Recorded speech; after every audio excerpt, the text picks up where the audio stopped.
কেতাবে লিখছেন ফাতেমার বয়স হলো 16 বছর। জোরে বলুন সুবহানাল্লাহ। কয় বছর বললাম? 16 বছর। তো আমার নবী পাকের কাছে ফাতেমার বিয়ের প্রস্তাব আসতে শুরু হলো। আমার নবী পাক বলেছিলেন আমি ফাতেমার বিয়েতে অতক্ষণ পর্যন্ত রাজি হব না যতক্ষণ আমার মহান আল্লাহ রাজি না হবে। জোরে বলুন। আমার আল্লাহ পাকের পারমিশন ছাড়া আমার নবী কোনো কাজ করতেন না। এই জন্য আমার নবীর সমস্ত কথা হাদিস হয়ে গেছে। আমরা যে কথাগুলো বলি সেগুলো হয় কথা, আর আমার নবী যে কথাগুলো বলে সেগুলো হয় হাদিস শরীফ। আমার নবী পাক বলছেন আমি আল্লাহ পাকের পারমিশন ছাড়া কোনো কাজ করব না। ফাতেমার বিয়েতে যতক্ষণ পর্যন্ত আমার আল্লাহ রাজি না হবে আমি নবী রাজি হব না। বেরাদার, তো সর্বপ্রথম ফাতেমার বিয়ের প্রস্তাব নিয়ে এসেছিলেন আবু বকর সিদ্দিক রাদিয়াল্লাহু তাআলা আনহু। আমার নবী নাকচ করে দিলেন, বসে যাও, বসে গেলেন। দুই নম্বরে বিয়ের প্রস্তাব দিলেন ওমর ফারুক রাদিয়াল্লাহু তাআলা আনহু। আমার নবী বললেন তুমিও বসে যাও, আবার নাকচ করে দিলেন। এরা দুইজন আমার নবী পাকের সামনে বসে আছেন। বেশ কিছুক্ষণ পর ইনারা বলছেন নবী গো এবার আমরা আসতে পারি? আমার নবী বলল ঠিক আছে তোমরা এবার যাও। এরা দুইজন বাবা রাস্তা ধরে যেতে আরম্ভ করেছেন। বেরাদার বন্ধুগণ, বাবাজি আমার, ইনারা দুইজন রাস্তা ধরেছেন বাবা, আর রাস্তার মধ্যে যেন আলোচনা শুরু করেছেন। আবু বকর বলছেন ওমর নবীকে আমরা এতই ভালোবাসি আর নবী আমাদের এতই ভালোবাসেন, আজকে বিয়ার প্রস্তাব দিলাম নবী কেন নাকচ করে দিলেন? ওমর ফারুক বলছেন ঠিকই তো কথা, নবী কি আমাদের ভালোবাসে না? আবু বকর বলছেন ওমর শোনো, হয় না হয় আমার আল্লাহ হয়তো রাজি না, এই জন্য আমার নবীও রাজি হলো না। হয়তো আমার আল্লাহ রাজি নেই, এই জন্য নবী হয়তো রাজি হলো না। আবু বকর বলছেন ওমর একটা কথা, আমিও বিয়ের প্রস্তাব দিলাম, তুমিও বিয়ের প্রস্তাব দিয়েছো, নবী নাকচ করে দিয়েছে, কিন্তু আমাদের মধ্যে এমনই একজন ব্যক্তি আছে গো, উনি যদি বিয়ের প্রস্তাব দেয় তবে নবী রাজি হয়ে যাবে। সেটাকে সেটা হলো শেরে খোদা আলী। ওই আলী যদি বিয়ের প্রস্তাব দেয় তবে নবী রাজি হবে। উমারে ফারুক বলছে এটা তোমার মাথা খারাপ, আমাদের টাকা আছে, পয়সা আছে, গাড়ি বাড়ি সব কিছু আছে, আর নবী তো হলো একজন নবী, কি বলে আলী হলো একজন নবীর বাড়ির চাকর গোলাম, ওই আলীর সঙ্গে নবী রাজি হবে কি করে? আবু বকর বলেছিল ওমর পয়সার ঘামান দেখায় না, আমার আল্লাহ যদি সেটাতে রাজি হয়ে যায় তবে আমার নবী রাজি হয়ে যাবে। এরা দুইজন যুক্তি করে বাবা পৌঁছে গেল আমার আলীর কাছে। আলী বলে কি হলো? বললো ভাই তোমার কাছে এসেছি। আচ্ছা কি ব্যাপারে বলো? বলো ভাই তোমাকে একটা কথা বলবো। বলে কি কথা?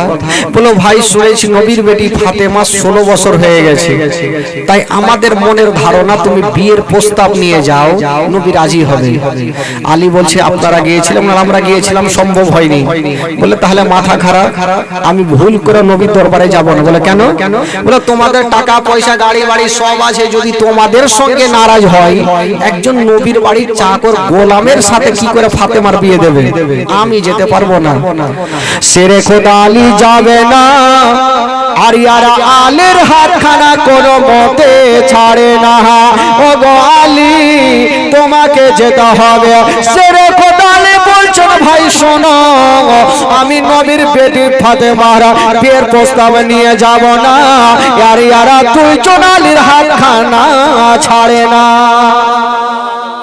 শেরে খোদা আলী বলছে দেখো ভাই, যখন তোমরা জিদ ছাড়ছো তবে এক কথা আছে, শর্ত আছে। কি কথা? বলে ভাই আমি নবীর দরবারে যাব ঠিক, কিন্তু বিয়ের কথা আমি বলবো না। কেমন কথা? বিয়ে করবে তুমি তো কে বলবে? বলে আমার তরফ থেকে তোমরা কে বলতে হবে।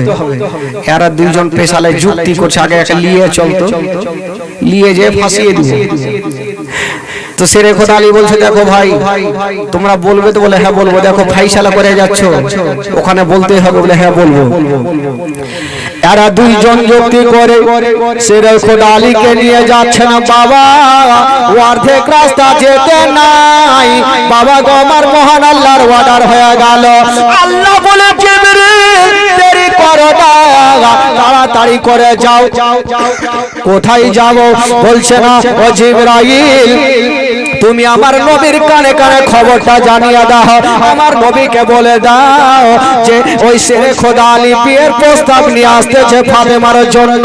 তুমি আমার নবীকে জানিয়ে দাও যে আসমানে আলীর সঙ্গে ফাতেমার বিয়েতে আমার আল্লাহ রাজি হয়ে গেছে। নবী গো আপনিও রাজি হয়ে যান। সুবহানাল্লাহ। সঙ্গে সঙ্গে বন্ধুরা ওই জিবরিল আমিন ফেরেশতা আমার নবীর কাছে এসে হাজির হয়ে গেল।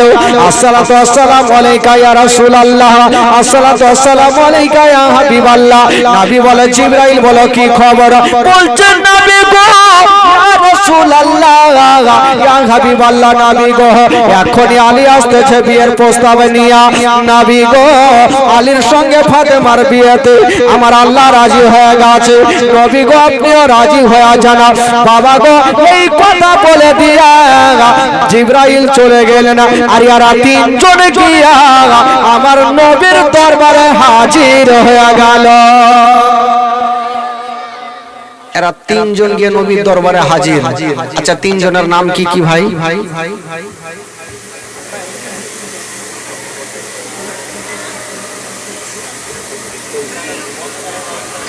এই তো মনে হয়েছে যে কবরস্থান হয়ে আছে।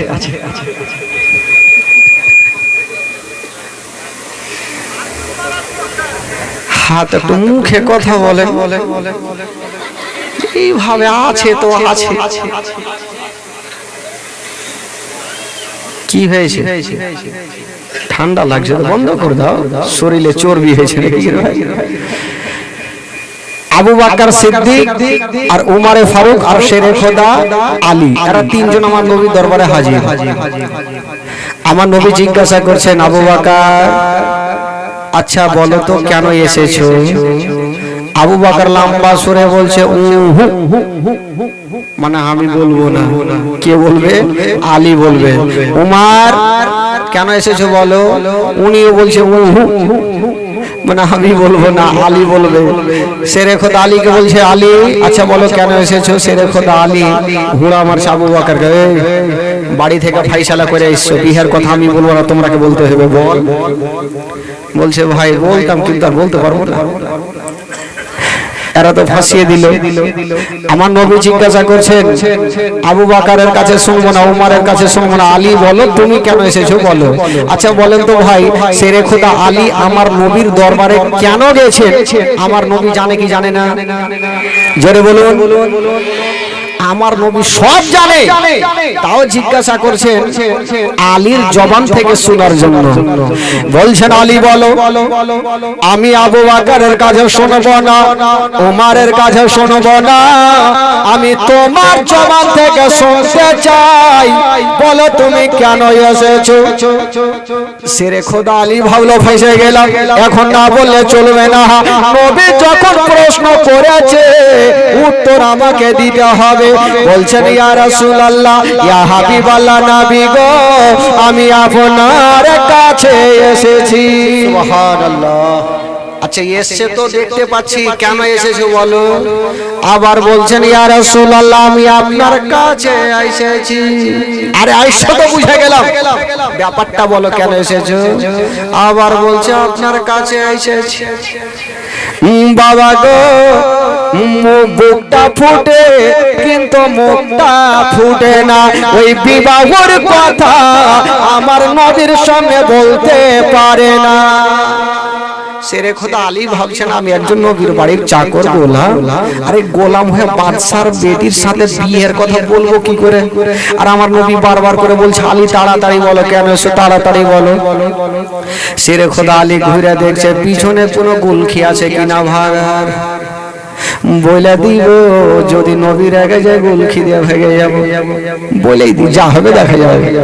বলছেন ইয়া রাসূলুল্লাহ ইয়া হাবিবাল্লাহ নবী গো আমি আপনার কাছে এসেছি। বলল কেন? বলছেন নবী গো আপনার বেটি ফাতেমারা ওই বিয়ের প্রস্তাব নিয়ে এসেছি। যেমনই কথা বলতে নাই আমার নবীর জবান থেকে বেরিয়ে গেল আলহামদুলিল্লাহ রব্বিল আলামিন। আমার নবী বলছেন আলী শোনো আমি এই বিয়েতে রাজি হয়ে গেলাম। জোরে বলুন আমি এই বিয়েতে রাজি হয়ে গেলাম। শেরে খোদা আলী বড় নিঃশ্বাস নিয়েছে, জানটা বাঁচলো। ভাবলাম যে হয়তো রাখবে, যাকে নবী তো রাজি হয়ে গেছে। তো আমার নবী জিজ্ঞাসা করছেন আলী তোমার সাথে তো বিয়ে দেব, আচ্ছা তোমার কাছে কিছু আছে? বলছেন ইয়া রাসূলুল্লাহ আমার কাছে এমন জিনিস আছে নবী গো অন্য জনের কাছে পাওয়া যাবে না। বলছেন ইয়া রাসূলুল্লাহ আমার কাছে এমন জিনিস আছে কাউরি কাছে পাওয়া যাবে না। বলছেন আলী বলো তোমার কাছে কি আছে? বলছেন নবী গো আমার কাছে দ্বীনের নবী মুস্তাফা আছে, আমার কাছে মা আমেনার কলেজার টুকরা আছে, আমার কাছে আব্দুল্লাহর নয়নতারা আছে। নবী গো আমার কাছে আপনি আছেন না। আমার নবী বলছেন আলী আমি তো আছি, আর কি তোমার কাছে আছে বলো? বলছেন নবী গো যার কাছে নবীর ভালোবাসা আছে, যার কাছে নবী আছে তার জন্য জান্নাত জাহান্নামের দরকার পড়বে না।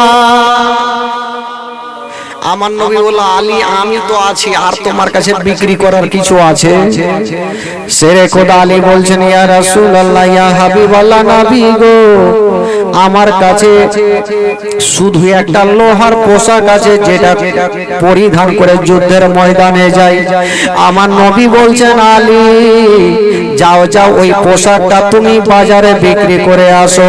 বাবা গো আলী বাবা ওই লোহার পোশাকটা নিয়ে গেল আর বাজারে বিক্রি করে কিছু টাকা নিয়ে এসেছে, আমার নবীর কদম মোবারকাতে ঢেলে দিল। যেমন বন্ধুরা ওই টাকা নিয়ে আমার নবীর সামনে রেখে দেওয়া, আমার নবী বলছেন বেলাল এখান থেকে কিছু টাকা গুলা নিয়ে যাও আর খুরমা খেজুর আনো, এখনই আলীর সঙ্গে ফাতেমার বিয়ে হবে। বাবা গো নিয়ে আসা হইল। আমার নবী ভাবছেন আল্লাহ গো একবার ফাতেমাকে জিজ্ঞাসা করে দেখি বিয়েতে রাজি কিনা। ডাক দিচ্ছেন বেটি ফাতেমা আমি তোমার বিয়ে ওই আলীর সঙ্গে দিচ্ছি, মা বলো তোমার কি বলার আছে? মা ফাতেমা বাবা কোনো উত্তর করলেন না, একটু মুস্কি মেরে হেসে যেন ঘরের মধ্যে চলে গেলেন। আমার নবী বুঝে গেল ফাতেমা বিয়েতে রাজি আছে। বাবা গো এবার সঙ্গে সঙ্গে বন্ধুরা যেমনই বাবা গো ওই বিয়েতে ফাতেমা রাজি, ওই ফাতেমার সঙ্গে শেরে খোদা আলীর বিবাহ হয়ে গেল। ও যুবক বন্ধুরা যেমন বিবাহ হলো গো আজকাল যখন বিয়ে হয় বন্ধুরা তখন যেন মারুতি চলে আসে, গাড়ি চলে আসে, সবকিছু চলে আসে, কিন্তু ফাতেমা সঙ্গে শেরে খোদা আলীর বিয়ে হইল। আলী ঘরের কোণাতে বসে বসে যেন কাঁদছেন, আল্লাহ আমার কোনো বাড়ি নাই, ঘর নাই, আমি ফাতেমাকে কোথায় নিয়ে যাব গো আল্লাহ। শেরে খোদা আলী কাঁদতেছিল, অত ইজ্জত মানতাসা, অত জিল্ল মানতাসা, ইজ্জতের মালিক আল্লাহ, জিল্লতের মালিক আল্লাহ। একটা খোদার বান্দা চলে আসলো, নবী গো আপনার বেটি জামাইয়ের তো কোনো ঘর নাই, আল্লাহ পাক আমাকে কয়েকখানা ঘর দিয়েছে, আমার এখন ঘর আপনার বেটি জামাইয়ের জন্য আমি ছেড়ে দিলাম, যতদিন থাকবে কোনো ভাড়া লাগবে না। আমার নবী রাজি হয়ে গেল। তবে বন্ধুগণ বাবা, হাইরে ফাতেমা বাবা, আজকাল যখন মা বোনদের বিয়ে হয় বাবা, নিজের বাবার বাড়ি থেকে যখন শ্বশুর বাড়ি যাবে গো, মায়ের বুকে লেগে যাবে, বাপের বুকে লেগে গিয়ে ডুগরে ডুগরে কাঁদবে, নিজের আব্বা আদর করে বিদায় দেবে, নিজের মা গালে মুখে চুমা খেয়ে বিদায় দেবে। কিন্তু ফাতেমা বাবা গো কাঁদতে আরম্ভ করেছেন, আল্লাহ আজকে আমি যাব শ্বশুর বাড়ি, আল্লাহ গো আজকে যদি আমার মা জগতে বেঁচে থাকতো, তবে আমার মা আমাকে বুকখানে জড়িয়ে ধরে সান্ত্বনা দিত। আল্লাহ গো যার মা জগতে বেঁচে নাই, তার দুনিয়াতে বাবা কিছুই নাই, পৃথিবীতে সব খুঁজে পাবেন গো, কিন্তু মার মতো একটা মা পাবেন না বাবা। ওই ফাতেমা তো জাহরা বাবা ডুগরে ডুগরে কাঁদতে আরম্ভ করেছে না। আমার নবী বলছেন, বেটি ফাতেমা তুমি কাঁদছো কেন মা? ওরে বেটি ফাতেমা, তুমি কি ভাবছো তোমার সঙ্গে একটা গরিবের বিয়ে দিয়েছি?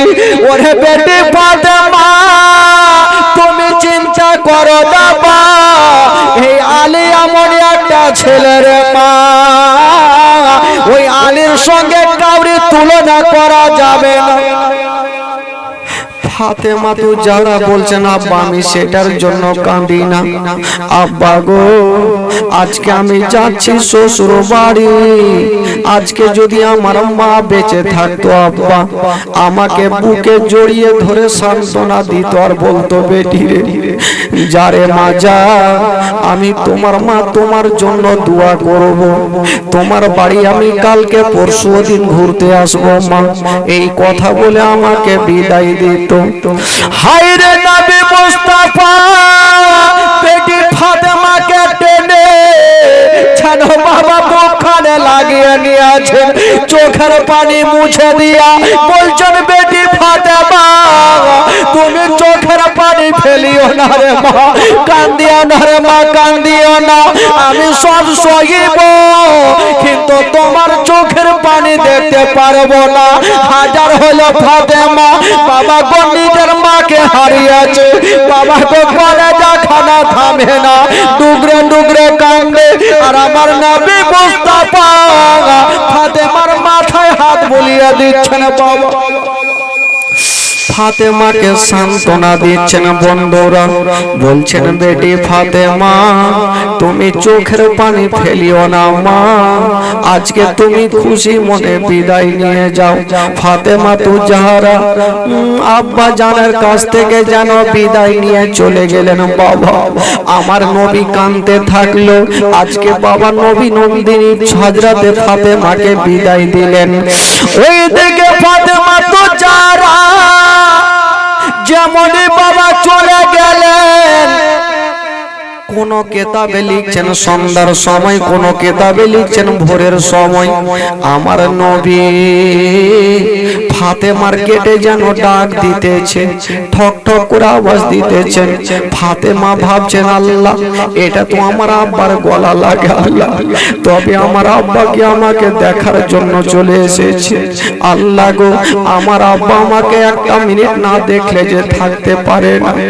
বাবা গো, যেমনই ফাতেমা দৌড় দিয়ে দরওয়াজা খুলেছেন, বাবা দেখছেন আমার নবী মুস্তাফা দাঁড়িয়ে আছেন, আর আমার নবীর চোখ দিয়ে যেন ঝরঝর করে পানি ঝরছে। হাই রে ফাতেমা বলছেন আব্বা গো, আব্বা আমি জানি আপনি আমাকে ছাড়া থাকতে পারবেন না, আব্বা আমাকে দেখার জন্য এসেছেন। আব্বা আমার নবী বলছেন বেটি ফাতেমা একবার আমাকে ঘরে নিয়ে চলো মা। আমার নবী ঘরে গেলেন। বাবা যেমনই ঘরে গেছেন বন্ধুরা, আমার নবী বলছেন বেটি ফাতেমা দেরি করো না মা, আমাকে এক পিয়ালা এক লোটা পানি দিয়ে দাও। বাবা গো, ফাতেমা গেল আর এক লোটা পানি এনে আমার নবীকে দিল। বাবা ওই পানি খানা দিয়া আমার নবী একটা ফুঁক মেরে দিয়া একটা দম করে দিয়া বাবা গো আঙুলে লাগায়া ওই পানি খানা ফাতেমার চেহারাতে ছিটা মারা হলো। ডাক দিল আলীকে, বাবা গো আলীর চেহারাতে ছিটা মারা হলো। যেমনই বেড়া হলো বন্ধুরা, আমার নবী বলছেন ফাতেমা আমার কাজ হয়ে গেছে মা, এবার আমি চললাম রে মা। এই কথা বলতে নাই ফাতেমার কলেজা খানা ফেটে আব্বা গো আপনি চলে যাবেন। ফাতেমা জানা ডুবরে ডুবরে কাঁদতে লেগেছে। আমার নবী বলছেন বেটি ফাতেমা তুমি কাঁদলে কেন মা? বলছেন আব্বা গো আজকে আপনি চলে যাচ্ছেন আব্বা, এই যাওয়াকে কেন্দ্র করে আমার চোখের পানি থামলো না আব্বা। বলছেন আব্বা গো আজকে আপনি আমার বাড়িতে এসেছেন আব্বা, আজকে যদি আমার মা আসতো তবে আমার মা আমাকে বুকখানে জড়িয়ে ধরতো। আমার মা যদি আসতো আমাকে বুকখানে জড়িয়ে ধরে আমার কাছে 2টা দিন আমার মা থেকে যেত। আমার মা নাই আব্বা গো, আমার মায়ের কথা মনে পড়ে গেছে। এই কথা যেমনই বলতে নাই হায়রে আমার নবী মুস্তাফার যেন বাবা কলেজা খানা ফেটে গেল। ওরে বেটি ফাতেমা তুমি চোখের পানি ফেলিও না মা, কান্দিও না রে মা, কান্দিও না, আমি সব সহ্য করিব, তোমার চোখের পানি দেখতে পারবো না। ও গো মা হায়রে নবী নন্দিনী ফাতেমা আব্বার বুকে ঢুকে গিয়ে কাঁদতে আরম্ভ করেছে। আমার নবী বলছেন বেটি ফাতেমা ওরে বেটি ফাতেমা ভাগ্যে যেটা লেখা থাকবে সেটা হবে রে মা। আমার নবী একটা কথা বলে ফেললেন বাবা, যেমনই কথা বলেছেন ফাতেমার চোখের পানি বন্ধ হয়ে গেল। বলেছিলেন বেটি ফাতেমা আজকে তুমি মার জন্য কাঁদছো, তুমি তো 7 বছর বয়সে তোমার মাকে হারিয়েছিলে, আমি তো 6 বছর বয়সে মাকে হারিয়েছি। মায়ের গর্ভে থাকতে আব্বা জানকে হারিয়েছিলাম, 6 বছর বয়সে মাকে হারিয়ে আব্বার ভালোবাসা পাইনি। আমার নবী কাঁদতে লেগেছেন। হায়রে ফাতেমা আব্বার চোখের পানি মুছে দিচ্ছেন। আব্বা গো আপনি চোখের পানি ফেলবেন না, আব্বা গো আপনি কাঁদবেন না, আমি সব সইতে পারিব, আপনার চোখের পানি দেখতে পারবো না। এই কথা বলে দিয়া মা ফাতেমা আব্বার চোখের পানি কারা মুছে দিচ্ছেন বাবা। যেমনই বন্ধুরা বাপের চোখের পানি মুছে গো আমার আমার নবী সান্ত্বনা দিয়ে বলছেন, বেটি ফাতেমা, কপালে যেটা লেখা আছে সেটা হবে মা। কেউ দুনিয়াতে থাকেনি আর কেউ থাকবে না। ডাইনে বামে মাটি, আমার মাটির বিছানা। ডাইনে বামে মাটি, আমার মাটির বিছানা। আমি চলে যাব, আমায় তোমরা ভুলা যাইও না। আমি চলে যাব, আমায় তোমরা ভুলা যাইও না। ডাইনে বামে মাটি, আমার মাটির বিছানা। ডাইনে বামে মাটি, আমার মাটির বিছানা। টাকা পয়সা বাড়ি গাড়ি যাহা করেছি, সব কিছু ফেলাইয়া আমি একা যাইতেছি। টাকা পয়সা বাড়ি গাড়ি যাহা করেছি, সব কিছু ফেলাইয়া আমি একা যাইতেছি। হাই হাই এই জগতে আমার আপন আর তো কেউ নাই। হাই হাই এই জগতে আমার আপন আর তো কেউ নাই। ডাইনে বামে মাটি, আমার মাটির বিছানা। ডাইনে বামে মাটি, আমার মাটির বিছানা। গোটা মাজমা যিনারা সত্যিকারই আমার নবীকে ভালোবাসেন, আমার সাথে গোটা মাজমা পড়েন তো দেখি ভাই। পড়াতে যদি গুনাহ হয় আমাকে দেবেন, নেকি হয় আপনারা নেবেন। একটু জোরে পড়েন। ডাইনে বামে মাটি, আমার মাটির বিছানা। ডাইনে, জোরে পড়েন। ডাইনে বামে মাটি, আমার মাটির বিছানা। আমি চলে যাব, আমায় তোমরা ভুলা যাইও না। আমি চলে যাব। ডাইনে বামে মাটি, আমার মাটির বিছানা। ডাইনে বামে মাটি, আমার মাটির বিছানা। ঘরের বিবি ছেলে মেয়ে আছে যাহারা, জন্মের মতো বিদায় করে দিবেন তাহারা। ঘরের বিবি ছেলে মেয়ে আছে যাহারা, জন্মের মতো বিদায় করে দিবেন তাহারা। হাই হাই এত নিষ্ঠুর হবে মানুষ আগে বুঝি নাই। হাই হাই এত নিষ্ঠুর হবে মানুষ আগে বুঝি নাই। ডাইনে বামে মাটি, আমার মাটির বিছানা। ডাইনে বামে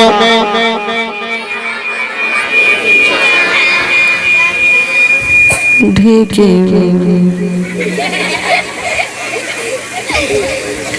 এইটি দু চারটা পড়ছে পিছনে ঢুলছে। পড়াতে গুনাহ হবে না ভাই, নেকি হবে। গোটা মাজমা পড়েন। ডাইনে বামে মাটি, আমার আমি চলে যাব, আমায় তোমরা ভুলা যাইও না। আমি চলে যাব। ডাইনে বামে মাটি, আমার মাটির বিছানা। ডাইনে বামে আমি চলে যাব, আমায় তোমরা ভুলা যাইও না। ডাইনে বামে মাটি, আমার মাটির বিছানা। ডাইনে বামে মাটি, আমার মাটির বিছানা। জোরে বলুন সুবহানাল্লাহ। সুবহানাল্লাহ। গোটা মাজমা যিনারা নবীকে ভালোবাসেন হাত তুলে বলুন না সুবহানাল্লাহ। সুবহানাল্লাহ। চাচা হাত তুলতে কি পয়সা লাগে? হাত তুলে পয়সা লাগবে না চাচা। নবীর মাহফিলে বসে আছেন, একবার হাত তুলে বলুন সুবহানাল্লাহ। সুবহানাল্লাহ। মাশাআল্লাহ। হাত তুলে থাকবেন ভাই, যাতে ঘুমটা না লাগে। ঘুম লাগলে তো ফের মুশকিল হবে। বেরাদার বন্ধুগণ, বাবাজি আমার, এবার মা ফাতেমা জাহরা রাদিয়াল্লাহু তাআলা আনহা বাবা থাকলেন আর আমার নবী পাক চলে আসলেন বাবা। যেমনই আসলেন বন্ধুরা, ওই ফাতেমার সঙ্গে সেরে খোদালির ঘর সংসার হইল। আর যেমনই ঘর সংসার হইল বন্ধুরা, তিনটা হইল বেটা আর তিনটা হইল বেটি। কয়টা হইল টোটাল? তিনটা হইল বেটা আর তিনটা হইল বেটি। বেটা গুলার নাম কি? ইমাম হাসান, ইমাম হোসেন, ইমামে মুহসিন। আর বেটি গুলার নাম হইল জাইনাব উম্মে কুলসুম। আর বলুন জোরে বলুন কি আছে? জাইনাব উম্মে কুলসুম আর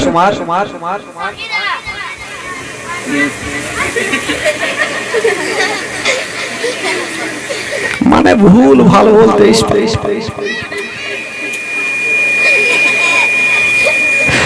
জাইনাব উম্মে কুলসুম আর রোকাইয়া। তিনটা বেটি আর তিনটা হইল বেটা। ইমাম হাসান, ইমাম হুসাইন আর ইমামে মুহসিন। তবে বাবা বাচ্চা কালে ইমামে মুহসিন আর বোনদের মধ্যে রোকাইয়া, ইনারা দুইজন ইন্তিকাল করলেন। 6 জন থেকে 2 জন বাদ থাকলো। কয়টা? দুটা থাকলো বেটা আর দুটা থাকলো বেটি। এই যে 4 জনকে নিয়ে ইমাম হাসান হোসেনের জীবনী শুরু হচ্ছে বেরাদার। মানে এখন ভিড় বাঁধছে, গাছে এখনো চাপিনি, ভিড় বাঁধ হয়েছে।